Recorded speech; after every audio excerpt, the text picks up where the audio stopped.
Welcome to SMU Stories, the podcast where we dive into the journeys of remarkable alumni from Southern Methodist University who have excelled in the world of business. I'm your host, Mitch Brown, and each episode will uncover the secrets, challenges, and triumphs of this extraordinary individual. From entrepreneurs who've turned dreams into multi-million-dollar enterprises to executives leading global corporations, SMU has nurtured a community of innovators, leaders, and visionaries. Join us as we sit down with the alumni who have walked the same halls, studied in the same classrooms, and emerged as industry pioneers. Get ready for insights, inspiration, and actionable advice as we explore the unique SMU stories that have shaped the business landscape. Whether you're a current student, an aspiring entrepreneur, or simply curious about the power of the SMU network, this podcast is for you. So grab your headphones, settle in, and let's embark on a journey through the compelling narratives of SMU alumni who are making waves in the business world. This is SMU Stories. Let's begin.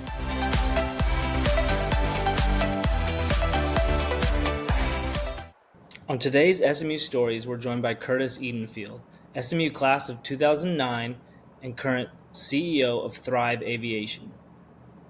SMU Stories is brought to you by the Cox School of Business, Morrison Seeger Venture Capital Partners, and Hilltop Property Tax. Curtis, thank you so much for being on. Really excited to tell your SMU story. This is one I've been eager to be able to host. I know you're a busy guy, so thank you for being on. As we always start these, would you please introduce yourself to our SMU audience? Yeah, no problem. And Mitch, thanks for having me on. I think it's pretty incredible what you're doing with the 1911 group.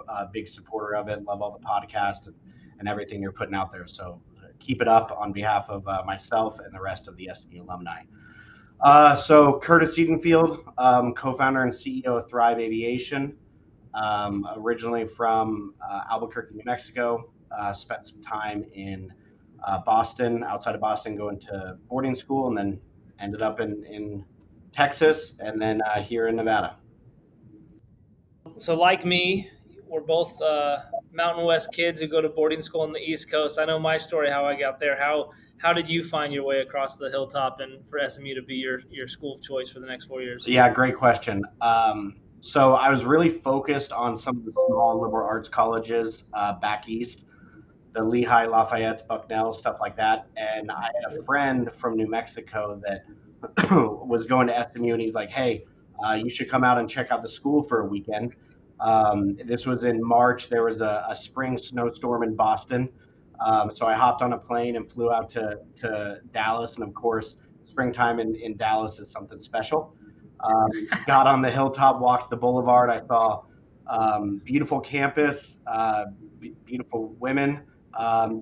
Loved everything I saw. And I'm like, what on earth am I doing staying in the Northeast? No offense to the Northeast. And totally pivoted.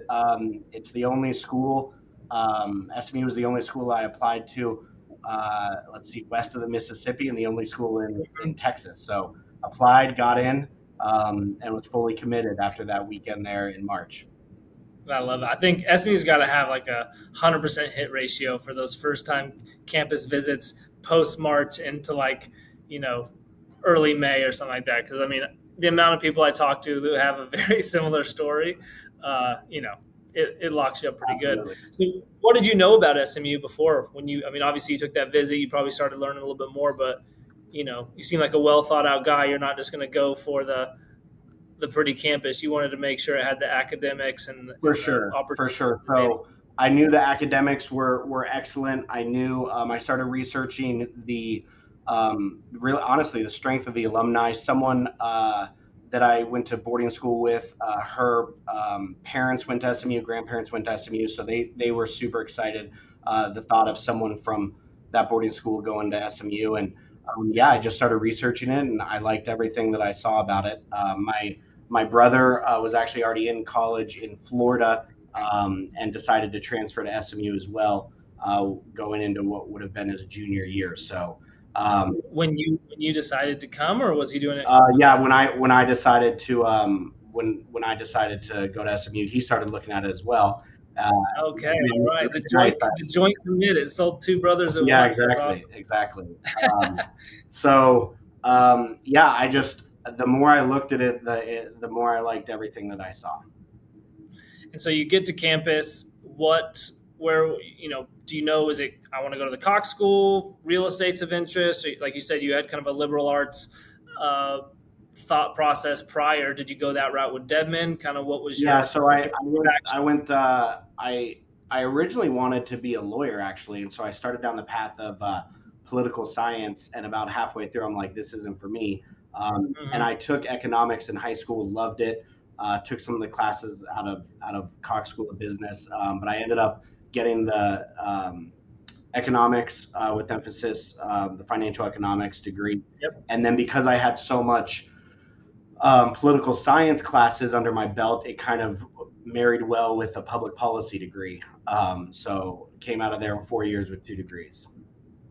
And we'll kind of jump a little bit in the story, but one of the themes we talk about this a lot is like what you studied, how it impacted what you do today. But in all, the ability of having kind of a wide range of what you studied, right? Economics, political science, like you're in aviation, you're a business owner. But what is it about some of those soft skills, some of those different skills that you think apply really well to what you do today and have helped you progress in your career? Yeah, but I tell people my first job at Southwest Airlines was in revenue management, which literally is economics 101, supply and demand. The person in front of you, behind you, and left of you and right of you on a Southwest plane all paid a different price. And so some of those just foundational classes and core philosophies within economics like rolled right into revenue management, forecasting, pricing demand. Even now at Thrive, we have a dynamic pricing model. Just all of this stuff really laid the foundation those first couple of years in those early classes at SMU. So within economics, as you kind of progress through the 4 years, anything that really stands out today, you kind of touched on it there, but classes, professors, lessons that have kind of sat with you throughout your business career that you kind of look back on fondly? Yeah, I mean, I think it was a wide array of all the classes kind of coming together that really helped me feel prepared to jump not only into Southwest, but then eventually starting Thrive in my own company. Of course, there's classes that stand out and memories and stuff like that. But I think as a whole, the whole collective experience of SMU, because it's so much more than just classes. It's the people you meet. It's the city of Dallas. It just it instills this confidence in you. 4 years at SMU, regardless of the degree, you leave there with this confidence, like, hey, I'm gonna swing for the fences on this, right? And the worst that happens is I get a base run. You know what I mean? Right. Right. And so I think that's really the biggest takeaway for me. Yeah, that's something I want to explore more in some of these conversations, is that a lot of the people I've had on this to tell their SMU stories have been entrepreneurs, people who have started their own company. And it seems you hear it in the first conversation I did with John Altschuler, and even Roger Shealy says this, like SMU is the entrepreneur school. And I have my theories on why that works, and you kind of touched on it. What is it you think about SMU that breeds these forward-thinking, risk-taking business professionals such as yourself? Man, that's a great question. I think that naturally SMU attracts risk takers in the sense of like healthy risk takers, right? It's SMU has a great reputation, great education. I even know a handful of people here in Las Vegas that fly with us, and their kids go to SMU or are going to SMU, and they ping me and ask me about it and my experience. And just talking to them, they're just entering SMU, which is kind of a different take on life and things that they want to accomplish in their life. So I think naturally it gets all of these type A personalities together. Throw in a fraternity in there, and everybody's throwing around incredible ideas. Everybody's extremely supportive, and then I think that you see people that leave SMU that are successful, and really you think, why not me? Like if they did this, I could do it, and I'm gonna give it. I remember thinking like, if it didn't work out with Thrive, I'm like, I went to one of the best universities in the country. I can get a job anywhere from California to New York to Florida. I have Southwest on on my resume, which helps. So it's just this sense of wanting to take risks and try things because you could always fall back on your degree at SMU and your network at SMU. I mean, Exactly. I could send 15 text messages and get 15 jobs if Thrive didn't work all through SMU. Right. Right. Yeah, I think so well said. And, we didn't even talk about that topic coming up. It's just kind of such a natural theme. I think, like you said, it's the network. You go there as an 18-year-old or whatever graduate school student. The school does such a good job of bringing its alumni back on. It has such an incredible base of the people that you're kind of subconsciously just kind of rubbing elbows with some incredible business professionals and leaders. And to your said, it's like, why not me? They've had the same experience that I've done. I've gotten to know them. It kind of empowers you to say, I can do this too. Right. And once you make that leap, they support you. You want to reach out to someone who's walked that path. In my experience, that person answers the phone and is happy to talk to you. Absolutely. So it's a pretty special place. And so you mentioned that, and what kind of led you into this now airline industry kind of focus that you started to pursue after school? Yeah, my very first job out of SMU, I graduated in 2009. As you know, you lived it, just the midst of a terrible time to get a job. I was lucky enough to get a job at a company called Site Selection Group there in Dallas that's led by a gentleman named King White, who went to SMU. So I applied through the SMU careers, website, Yep. and got an interview there. And King is still one of my mentors today. I was actually just literally texting him yesterday. He's That's like awesome. one of my biggest cheerleaders for Thrive. I send him every press release. I send him behind the scenes photos of airplanes and stuff like that. That's awesome. He's just an incredible guy. So I worked there for 2 years and I absolutely loved it. But I knew I wanted to get into aviation, and I knew eventually I wanted to start my own company. I've always wanted to start my own company. My dad was a pilot. My mom was a flight attendant.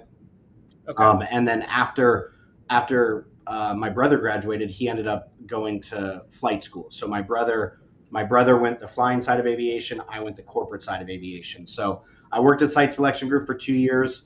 I remember walking into King's office, giving my 2 weeks notice. And it was pretty difficult to leave, but I wanted to go work at Southwest. I got the interview at Southwest because there were a handful of fraternity brothers of mine that worked at Southwest Airlines, so they helped get me in and get an interview. Southwest is very difficult to get a job at. I felt extremely grateful for that. But yeah, whatever I could do to get my foot in the door at Southwest Airlines, and that was within the revenue management department. And what did that role entail? Kind of what were the early days of you building some knowledge in the industry? Yeah, so everybody has their opinion. One of my opinions on the best way to learn the airline industry, especially what you would call scheduled service. So Thrive is unscheduled service. We have a Part 135 air carrier certificate. Southwest Airlines American is called a Part 121 scheduled service. One of the best ways to learn the airline, especially on the scheduled service, in my opinion, is in revenue management and network planning. So revenue management helps obviously regulate and determine sort of the pricing of the routes, and the network planning is helping expand what route should the airline be going into? Should they be increasing from 4 times a day to 5 times a day, or decreasing from 3 times a day to 2 times a day type thing? Those two departments are a great way to learn the intricacies of the airline. So I was there for a handful of years in revenue management. Absolutely, I really did like it. And then I had an opportunity to jump around to a few other departments, which also was fantastic. So I'm glad you kind of brought up a little bit of the education side of the aviation business. For those like myself who don't know as much, or those who are kind of maybe interested in that early years at SMU, corporate side, what kind of divisions are there that you'd work in? How is it kind of broken up within a corporate side of the airlines that we're used to from? Yeah, so at the southwest of the world, you have the two big sides of the airline are commercial. So that's your revenue management, network planning, marketing rolls up underneath there, finance, all of that. That's the commercial side. And then you have operations, which is operations within headquarters, but obviously ground operations. Then you have in-flight pilots, cabin attendants, all of that stuff. And then kind of technology wraps around all of it because it's involved in all of it. So what I was able to do is I worked on the commercial side. And then when Southwest was one of the things I'm most proud of at Southwest is I helped was part of the team. It was a massive team that helped transition the reservation system from Sabre to Amadeus, which it was a huge project. It impacted 55,000 employees. It was massive. And so I had an opportunity to jump from the commercial side of the business into the operations side, still at headquarters, but I helped support the operations side of the business, transitioning this reservation system.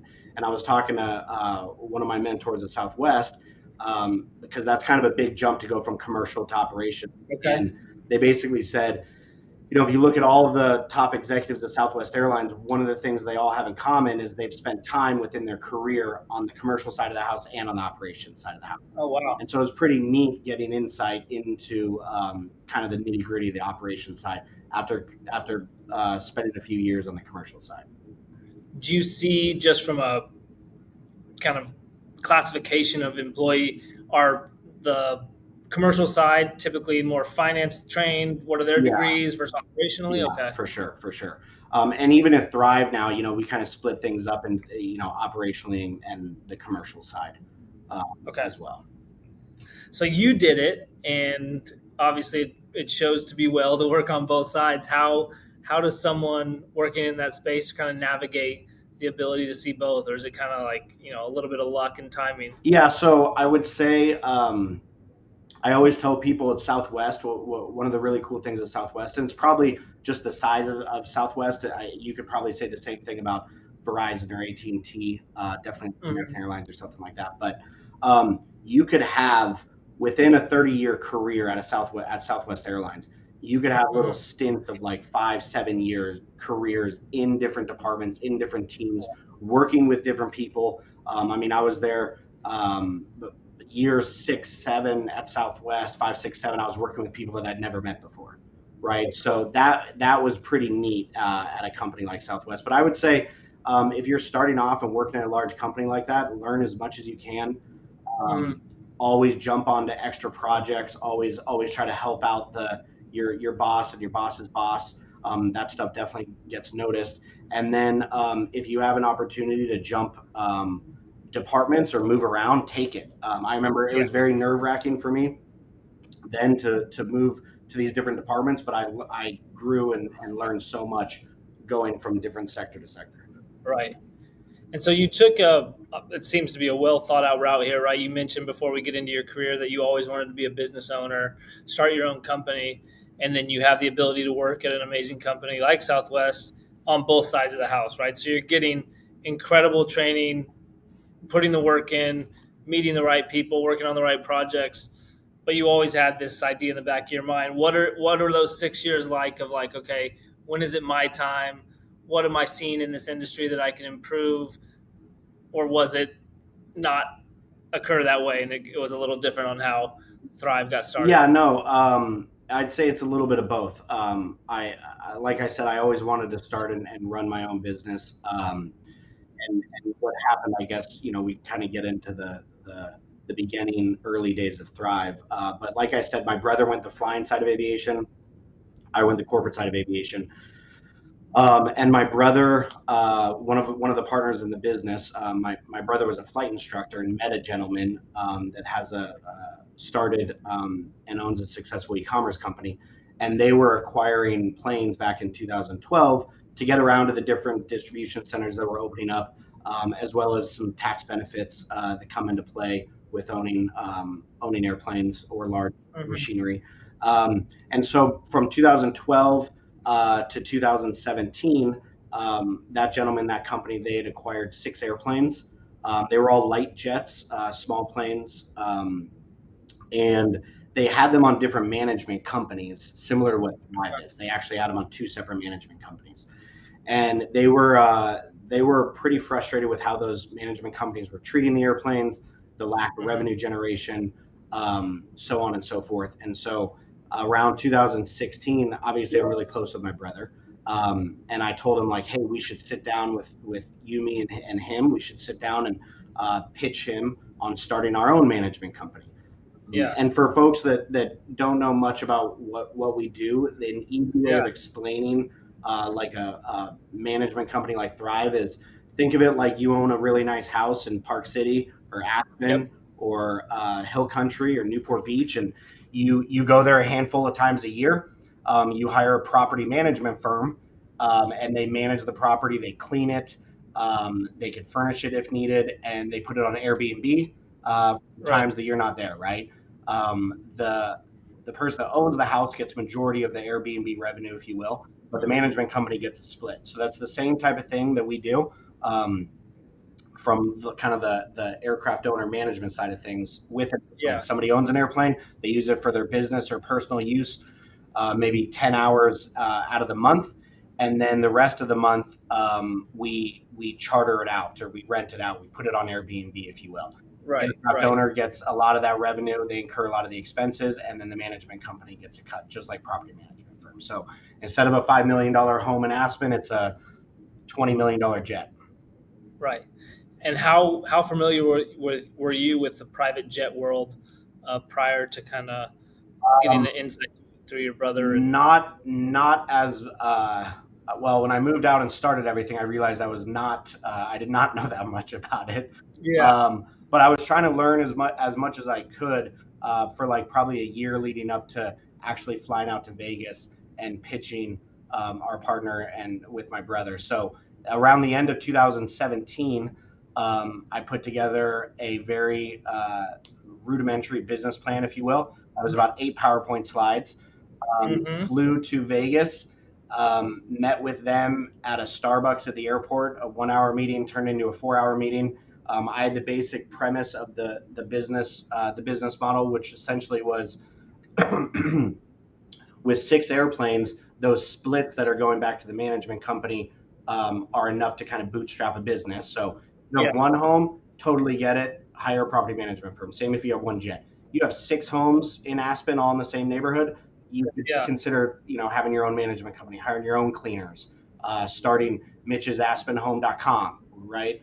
So the idea was, hey, with 6 airplanes, you kind of hit economies of scale. I also noticed that they were flying empty a lot. They had a lot of positioning legs. It was about 47% empty. This was data that my brother had given me that I was kind of analyzing all of their data.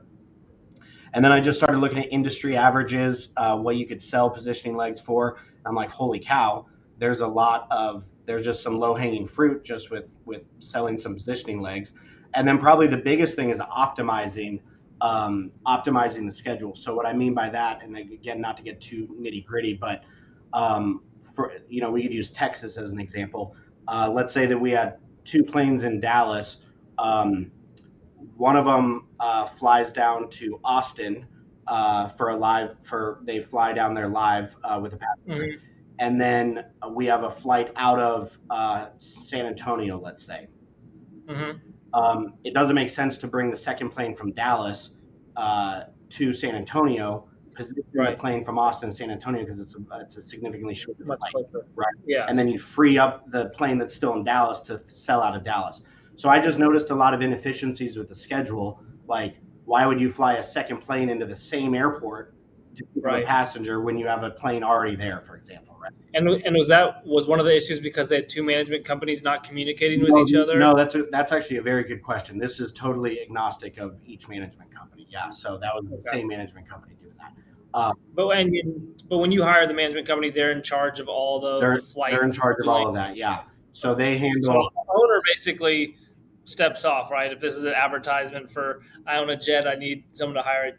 You guys take I use it when I want to use it, and then you guys handle literally everything else. So we handle all of the FAA stuff. We handle the hiring of all the crew members, all the benefits, all the training, all the regulatory items, maintenance, all of it. The aircraft owners can be as involved as they want to be in the process. Normally, you know, normally they really are more involved than you would think, because typically when someone buys an airplane, it's sort of the I made it moment, right? Um, and it's a prized possession for them, right? And so and it's very expensive. So they want to know every little thing about it. And if someone's buying an airplane, they're extremely smart, they're educated, Right. they want to know what they're getting into. So as involved as they want to be, but when it comes down to dispatching the flights and what, per the FAA, what's called operational control, the management company has full operational control of the airplane. Amazing. So it's 2017. You've poked holes in everything that you can do to kind of show this guy that with his 6 planes under you and your brother's control, you guys are going to make him more money, improve basically everything, and that you guys are 2 young, hungry guys ready to deliver on your promise. How did it sounds like maybe he liked the idea of it? Yeah. So yeah, great question. Um, so basically left that the meeting ended with him saying, "Yeah, this is a great idea. Somebody should do it. I don't necessarily have the capacity to do this, but there's definitely a need for an elevated experience within the private aviation industry, specifically for the aircraft owner. It's a very hard industry to break into because it's so capital intensive. On top of that, you have it's a regulated industry. So Right. 2 very difficult hurdles to get over. Once you break into that, the competition is actually pretty small. Okay. And that's what he was saying as an aircraft owner and as a consumer of private aviation. Again, he was running an e-commerce company. He's like, we're competing Right. with thousands of people sitting in their parents' basement, selling the same thing for a penny less. Once you break, I mean, there's only so many private jet operators that can Right. offer a flight from Dallas to Austin, right? And once you break Right. into that, there's a lot of room for efficiencies and to create a better company. So, long story short, I basically said, "Hey, I'll move to Vegas. I'll leave Southwest." I had a son that was a couple weeks old. My If we do this, I want to have some skin in the game, Yeah. and this needs to be a partnership. That's exactly why I'd want to do this. And he said, "Yeah, let's do it. Let's figure this thing out." So I called my wife from the airport, and I'm like, "I think we're moving to Vegas." And she's like, "The hell we're moving to Vegas? Absolutely Yeah. not. I never thought in a million years I'd live in Vegas." It's actually been it's a great city. I've liked Yeah. it way more than I thought. The city has been really, really good to us. It really has surpassed my expectations. So that was about December of 17. I put another PowerPoint presentation together to convince my wife why we should do this. Had to get Was it 8 slides or Yeah, more? it was about the same. It was about the same.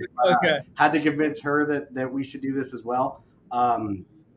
But really, I tell people, I knew it was a good idea. I knew that we had this opportunity because we had these 6 new airplanes all painted the same.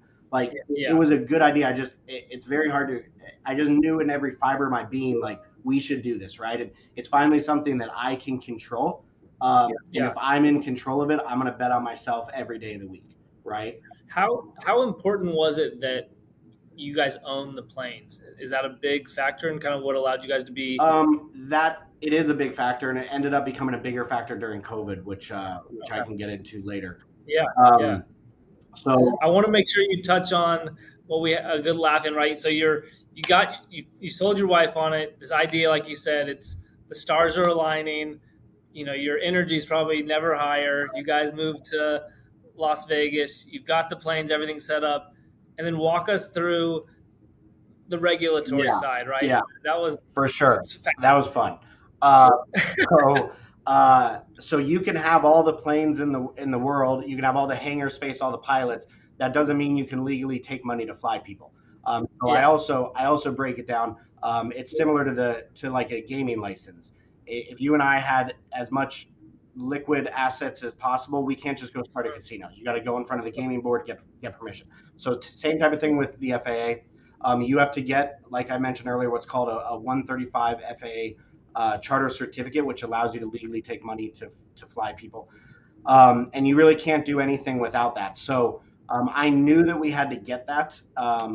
And I knew that before moving out to Vegas. I didn't realize how difficult it was going to be to get it. So I called the local. So your partner didn't have to have one because he was He just was using flying. the management companies. Oh, So okay. the other Okay, okay. management companies had this. Oh, gotcha. Yeah. Okay, okay. So I basically I called the local FAA office and I'm like, hey, this is Curtis Edenfield. We got some planes out of Henderson Executive. We want to start a charter company. They literally laughed at me. They're like, the Raiders are on their way here. The Golden Knights were in the Stanley Cup playoffs their very first inaugural year. Vegas has changed and was changing a ton. And they're like, everybody wants a charter certificate in the entertainment capital of the world. Maybe it'll be 4 years before we evaluate this. That Oh doesn't my really God. line up with our timeline. So I got on Google and I researched and found every charter company in California, Arizona, Utah, Nevada, and I just started cold calling them right down the list and basically seeing if they wanted to be acquired, right? So your whole business plan hung on your ability Hung to on get this. this. Yeah, it hung on getting a charter certificate. And I knew we were going to do it. It was just how long will it take, right? Right, right. And so I got laughed at, yelled at. I met with someone here that had a charter certificate, and they were like literally berating me. And I'm like, listen, I used Google Maps to drive here. I've been in this city for like 14 days. Like, you can just say no, you don't want to sell the charter certificate, right? Right, right. But luckily, And are these things where it's like a high priced item? You gotta sweeten the pot, make it really worth their time type thing. Or are they pretty monetized? the way that the charter certificates work is they basically you can start one that's very like basic where you can only fly 9 or less passengers.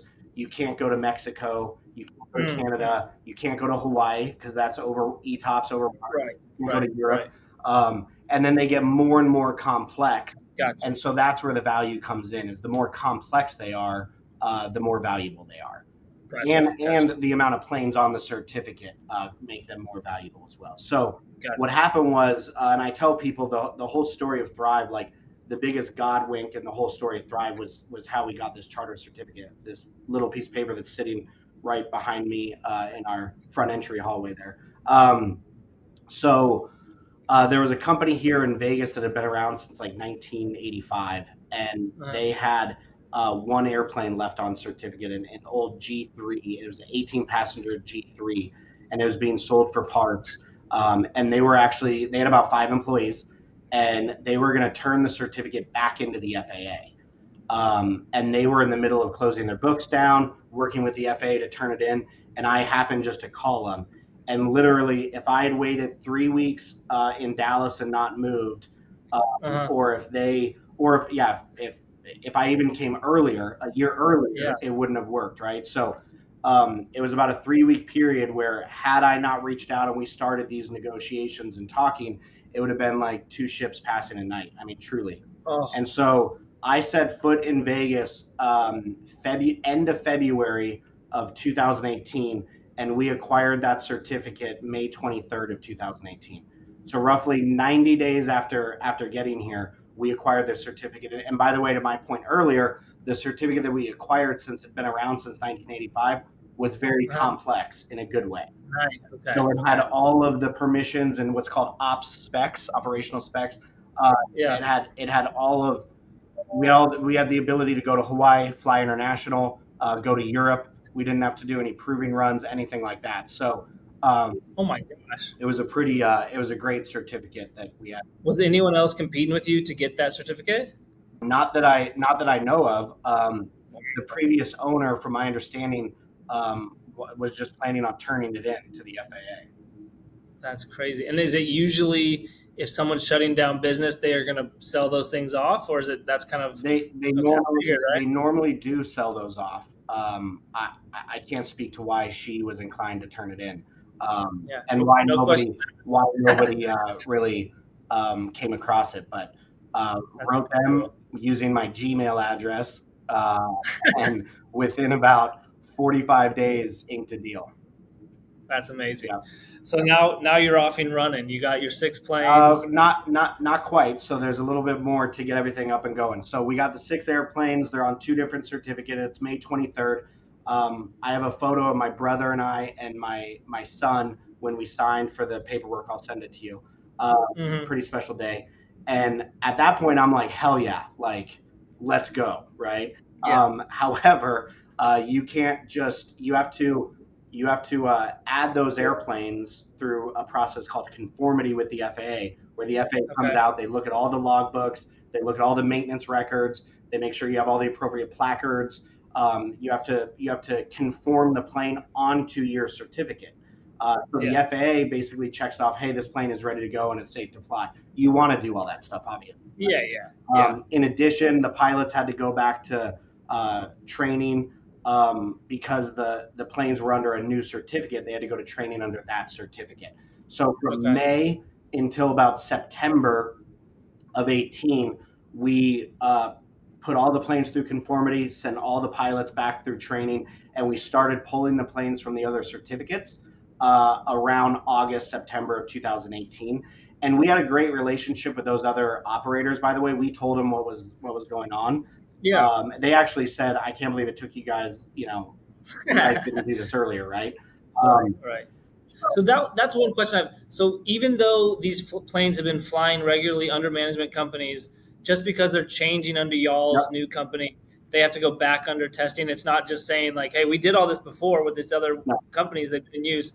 You got to redo the whole thing over again. Yeah, you got to redo conformity, and then the pilots have to go to training under that certificate. Oh my gosh. And if they're already typed in, so initial type rating means the pilot has never flown that airplane, and so it's longer training. It's long. If they have the training, then they go to recurrent every year, which is about half the time. So all of our guys had to go to recurrent training because they already have the initial type rating, but it's not under the certificate. Okay. So I always tell people that we got up and running January of 2019 was when we had all 6 airplanes under one certificate. In the meantime, the summer of 2018 is when we did the rebranding to Thrive. That was also that was a difficult project, but one I wouldn't change for the world. But when we acquired the certificate and we kind of told everybody about it, like the handful of pilots we had, they were wearing uniforms from the other management companies, right? There were people wearing polos from the company that we acquired, the certificate that we acquired. And so, leaning back on my Southwest days, I saw what it was like to have a company and have all the employees under one brand, under core values, under one vision. And everybody thinks that we did the rebranding for like a marketing play externally, but it's actually not true. We did our rebranding because I wanted everybody to have one unified vision and one unified brand, a new fresh brand to all kind of roll up under. And that's something I took away from Southwest. And I always say we don't want to be Southwest by any means. But there's a lot of little nuggets that I learned at Southwest, and the brand and the brand equity and the culture is one of those that we try to instill here. And how'd you guys land on the name? We started with about 400, narrowed it down to about 10, and then did storyboards and all this stuff. We actually had another name that we liked that we were going to go with, and it ended up at that point we started vetting it through legal. And there was another company that randomly was using that out of Chicago. And basically the lawyers were like, it's a risk. You could do it if you want. And I was half tempted to go with that name because I was so bought into it. And however, I'll lean into, our partner, he gave some advice, and he's like, look, if we're building what we want to build, like we need to have something totally fresh that's completely vetted by legal, because if it pops, all this person has to do is come back and say, hey, I want some sort of licensing. Take it down, or we'd have to change everything at that time. So Thrive was actually the second choice. And I was also talking to some other folks here in Vegas that started their own companies, and they're like, honestly, the name is gonna, whatever you pick is gonna take on a life of its own, Right. and you're gonna love it no matter what. And what's funny is like I absolutely love the name Thrive. I mean, I wouldn't. Yeah, I do too. The only hiccup we had, this is funny. There's a cannabis place in Nevada. It's legal here called Thrive. Oh no. And so that was like one of my biggest hiccups. I'm like, we're an aviation company, but we're way bigger than just Vegas. That was the whole thing. Yeah. So regulatory world, you go through all the processes. Yep. I'm sure. Do you learn as much about that at the Southwest Days? No, These are all. I didn't know much about all of that stuff. Yeah. I can't imagine. Yeah. And I imagine that's a beating. You want to get into business. You want to get going. You gotta wait and bide your time. And like you say, it's so important for what you guys do, right? You don't want to. You want to do it right. When are you guys able to take to the air and start generating some revenue? Yeah, so January of 19 is when we had all the planes flying, and I guess we quickly realized that the business model worked, and we started growing pretty rapidly there. We added a handful of planes in 2019, really just trying to like understand how everything was going to work, from selling and marketing and all the way through operating, which is like 90% of our business, right? Above wing, below wing operating. And then of course the back end, how to get paid, AR, AP, IT, HR, all of that type of stuff. We didn't have the new name Thrive until the end of 2019. So by about the middle of 2019, we signed and built a big hangar at Harry Reid here in Vegas. It's a 21,000 square foot hangar. And we moved into that at the end of 2019. And we were rolling into 2020. We'd actually just acquired a plane, a Falcon 2000, a 10-passenger Falcon 2000, the end of 19, that at the time was our biggest airplane. And when you say acquired, you guys bought it, or that's just okay? So is that typical for management companies to buy their own planes, or are you guys unique in the fact that you guys own? No, there's some that it's definitely unique. There's some that do that, but most don't. Okay. So, and again, the nice thing about owning the airplanes is that they're open for charter all the time, right? So if you have a house, or if you own a plane, when do you want to use your house and plane? Thanksgiving, spring break, Christmas. When does everybody else want to charter an airplane? Thanksgiving, right? So it's really nice for us because all of our clients know that our planes are 100% charter. So we had that plane up and going by the end of 19, and we were rolling into 2020. We're going to start getting into some international flights, not near international. We were doing Mexico, Bahamas, Canada from day one, but like Hawaii, still domestic, but like Europe and stuff like that, right? Right.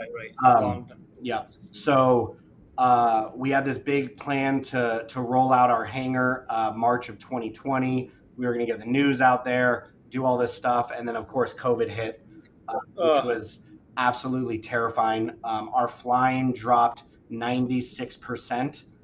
Oh my gosh. March, April of 2020 dropped 96%. I remember when the governor here shut everything down, I was like laying on my living room floor, and I'm like, it's all like, it's all going to go up in smoke. I mean, we're only flying 4%. Like, we can't survive off that, right? Yeah. So it was extremely terrifying for about 3 to 4 months during COVID. But going in, and you guys have seven planes at this time? At that time, we had 8 airplanes at that time. Yeah, all that you own, though? Yep. Wow. And so we probably had, I think we had 25 employees leading into COVID. So one of the benefits of owning the airplanes is that we could basically lower the prices and just keep them slightly above DOC's direct operating cost. And any other management company that doesn't own their own airplane, they can't do that because they gotta give, back to the Aspen example, you're not going to Airbnb for the price of the mortgage. There needs to be a little more on that, right? Or even, God forbid, below the mortgage. Since our airplanes were just full charter, it's like we just need to get revenue in the door. So we can make payroll, keep the lights on, pay benefits. So what happened was we launched this thing that I called internally, it was called Operation Hail Mary. And basically what the premise of Operation Hail Mary is that we had these light planes that were typically West Coast based. And as you know, during COVID, California and the West Coast were the most stringent. But there were still a lot of people flying during COVID. Specifically, a lot of people from New York to Florida. That's one of the most common routes, New York to Florida in private aviation. So a lot of people were getting out of New York and they were going to Florida because Florida never really shut down. They didn't really have all the dates. And one of the things that I wanted to roll out that I was trying to build some revenue models for was a floating fleet model or a semi-floating fleet. So in majority of airlines, it's a hub and spoke model. You go Dallas, Houston, and back, hub, or Atlanta for Delta, hub and spoke. The light jets for us were very much hub and spoke. You'd go to LA and back, Aspen and back, Napa and back, Scottsdale and back. And I was trying to build the revenue model of, hey, could we sell a plane to Dallas and not have anything sold after that, but keep the plane moving, right? Not have to build a hub and spoke model. But it's very risky because you start incurring cost if you're not booking trips. You have to have your maintenance dialed in because the plane could be on the road for half a month. You have to have just the pilot schedules. Sales has to be on it so that there's, you don't know, the pilot needs to bring a swimsuit and a jacket because they don't know if they're going to Cabo or if they're going to Minnesota, right? It depends. And then where do those, and I imagine there's costs associated with just keeping your plane at whatever. Yeah. Oh yeah. You have overnight ramp fees. You have the pilots that have hotels and Ubers and all of that stuff. Yeah, it's just constantly. So you got to continue selling the airplane, right? So Operation Hail Mary forced our hand into a floating fleet model because we took the planes that had always been on the West Coast and we took them to New York and sold them for dirt cheap cross country to get them to New York. And then we just started picking up New York to Florida routes.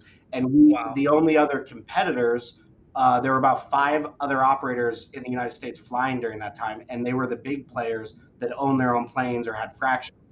And it's really funny because I told the sales team, we don't have to win every trip, but we better damn have a seat at the table to negotiate every trip during COVID. And it's hilarious because so you got to remember, we just launched our name Thrive like October, November the 2019. Okay. So everyone's like, what the hell is Thrive? What are these airplanes doing? Where do they come from? And it was like this perfect timing. It was like, a tipping, like Malcolm Gladwell tipping point, right? All this stuff hit. We had our brand.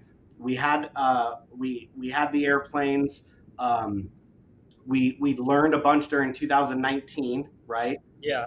We had all this FAA, all that stuff behind us. COVID hit, everything dropped. There's only a handful of operators that could fly, Thrive being one of them.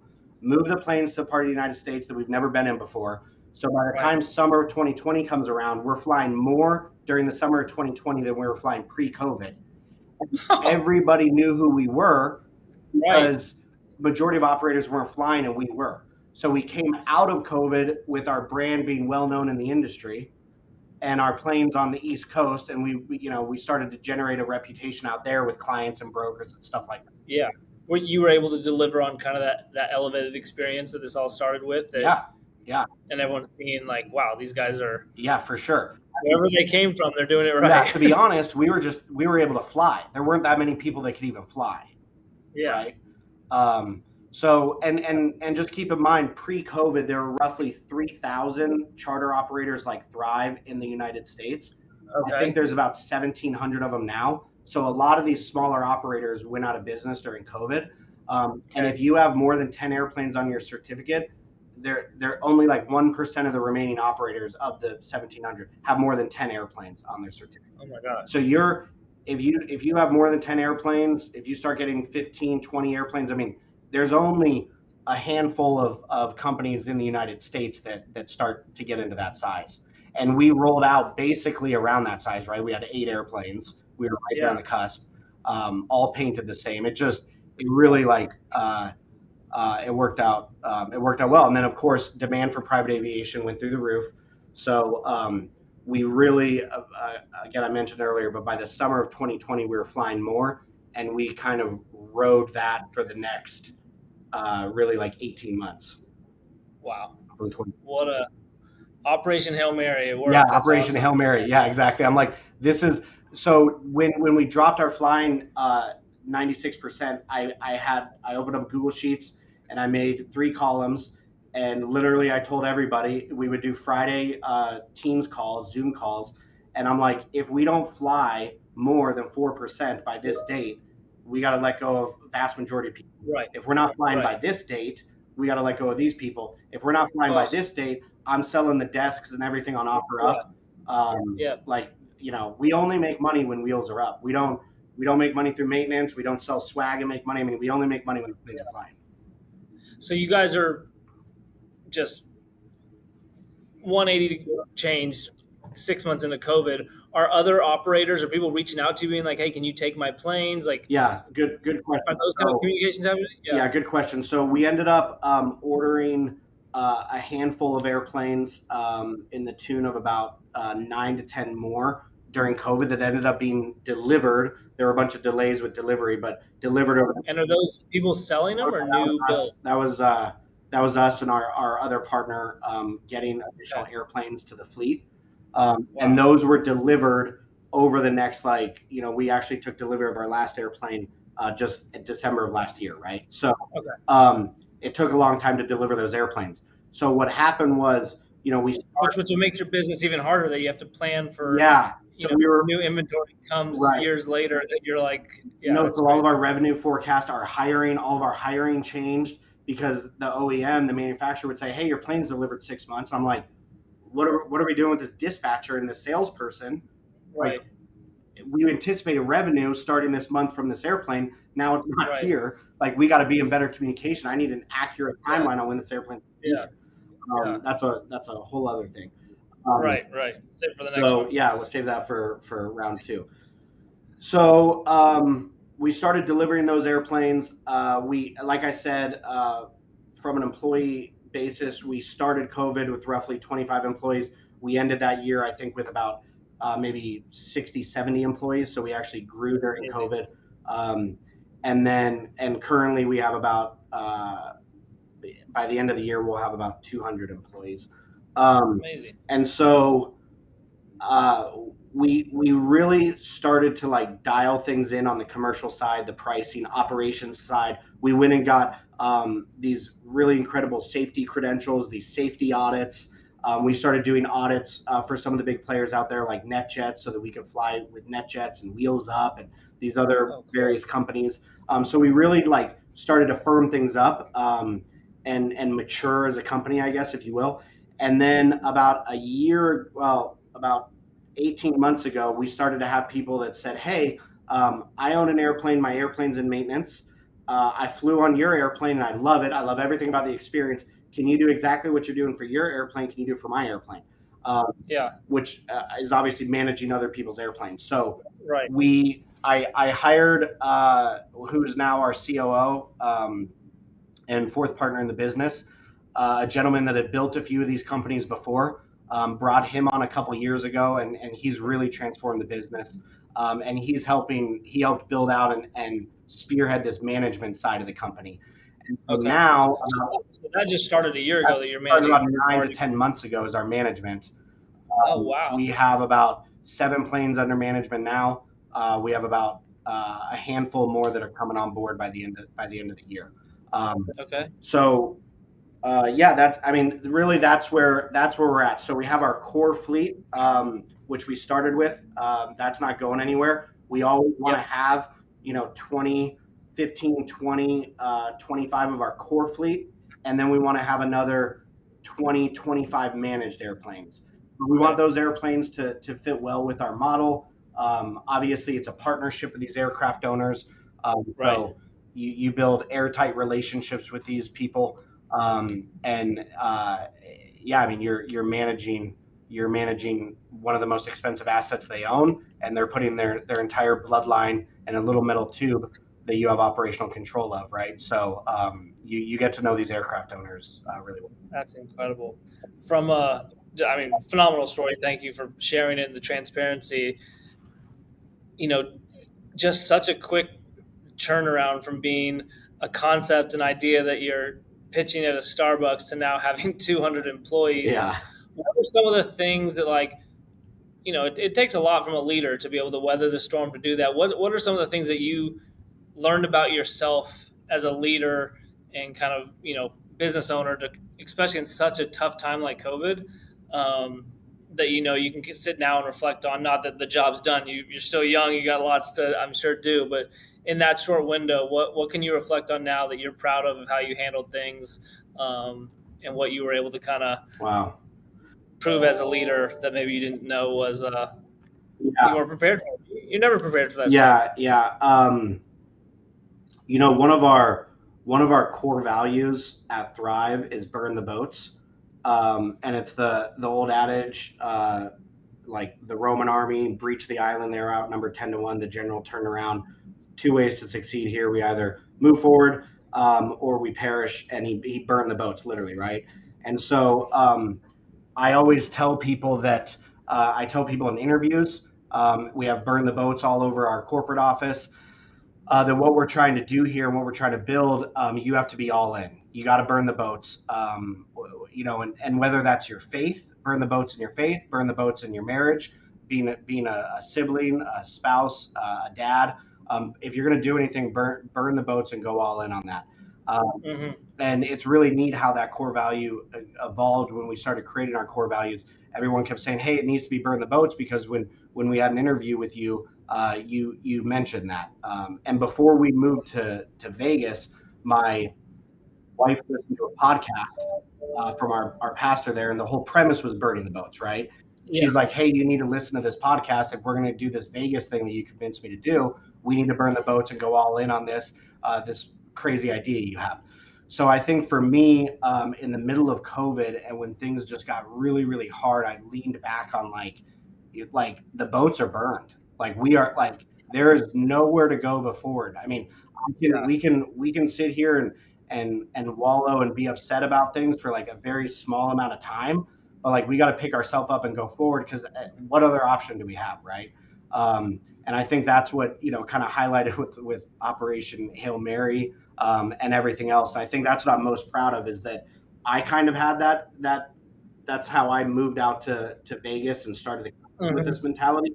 And it's really nice being able to permeate that through in our culture. And now it's just common day language, right? It's like, hey, we're going to roll out a new jet card program, or we're going to roll out management. All right, if we're going to do this, we're going to burn the boats. Like, let's figure out exactly how we're going to do this and do it extremely well, Right. because we're not going to roll out a half-assed product or go into a vertical that we want to expand into and do a piss poor job at it, right? Yeah. No, I'm glad you touch on the culture. I think it's something that it can be overlooked when we tell stories about founders and what they've created, because it's a big part of it, right? To have 200 employees is no joke. You touched on it when you're talking about Project Hail Mary and what you have to do. Like, one of the first things that came out of your mouth was, I want to be able to pay these people's benefits. I want to be able to pay my employees. Right? That matters to you. Yeah. And whether it was your time at Southwest and the culture, the people I've talked to about you that think highly of you, and I think it goes a long ways for your character. So pumped that you're an SMU alumni. Proud to have you as a buddy. So this has been awesome. Thanks for sharing the story. We'll end it just with advice for the next generation, whether entrepreneurs or those interested in aviation. Um, Something Yeah. that they learned in your story, but something they can, outside of burn the boats. What else can we leave them with? Yeah. I would say you need to find some really good mentors, find people that believe in you and support you and love you. Whether, again, that could be your spouse that just supports you day in day out with what you're trying to accomplish, but you can't do it alone. I realized at a certain point of the company that I couldn't keep building by myself, or just my brother and I. We had to bring some really great people on. Yeah. And so I would say that, realize that at some point you can't do this alone. You got to find the people that support you, that want to lock arms with you, and build this thing. And you gotta reward them, obviously.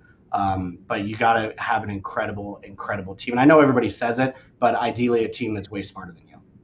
Yeah, always good for Yeah. that. Well, we can't end without a little football talk. Ponies head to your neck of the woods here That's right. next Saturday. How do you think we'll fare next Saturday and for our first season in the ACC? Man, I'm super pumped. I got a lot of faith in Coach Lashley. He's actually been out to Vegas and toured the hangar around, so I'll have to drum up some photos of him and I at the hangar. Yeah.